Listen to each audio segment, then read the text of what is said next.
ସବୁଠୁ ବଡ କଥା ହଉଛି ତମର ଇଣ୍ଟରେଷ୍ଟ ଟା କୋଉଥିରେ ଅଛି। ଆଜ୍ଞା ତମ ଇଣ୍ଟରେଷ୍ଟ ଲାଇନରେ ତମେ ଯଦି କାମ କରିବ ତମେ ଲଙ୍ଗ ରନ ରେ କାମ କରିପାରିବ। ସେ ଜବ୍ ହଉ କୌଣସି ବି ଜବ୍ ହଉ ତମର ଯଦି ସେଥିରେ ଇଣ୍ଟରେଷ୍ଟ ନାହିଁ ତମେ ସେଥିରେ ବେଶୀ ଦିନ ରହିପାରିବନି। ତମେ ସୁଇଚ କରିଯିବ।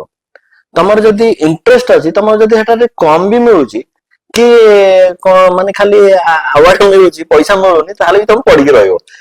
ଏସବୁ କଥା ଗୁଡାକ ଅଛି ତମେ କହିହବନି ଯେ କିଏ କୋଉଠି କଣ କେତେବେଳେ କେତେ ସମୟ କରିବେ। ଭାଇ ଘରେ ଆପଣଙ୍କୁ କିଏ ସପୋର୍ଟ କରିଥିଲେ? ଘରେ ମତେ ସମସ୍ତେ ସପୋର୍ଟ କରିଛନ୍ତି।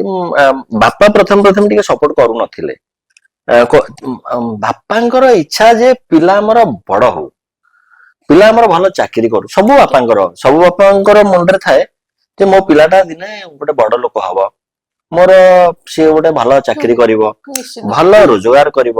ବାପାଙ୍କର ପିଲାମାନଙ୍କ ପ୍ରତି ଏଇଟା ଥାଏ ତାଙ୍କର ମାନେ ଇଣ୍ଟେନସନ। ସେଇଥିପାଇଁ ସେ ତାକୁ ଲାଗି ପଡିଥାନ୍ତି ତା ପଛରେ ଯେ ତୁ ଏ କ୍ଲାସ କର ସେ କ୍ଲାସ କର ସେଠିକି ଯା ସେଇଟା କର। ମୁଁ ଅଭିନୟ ଆସି କଲିଣି ତାପରେ ବି ମୋ ବାପା କହୁଥିଲେ ଯେ ତୁ ଏବେ ବି କହିଲେ ତତେ ମୁଁ ଇଞ୍ଜିନିୟରିଂ ପଢେଇବି।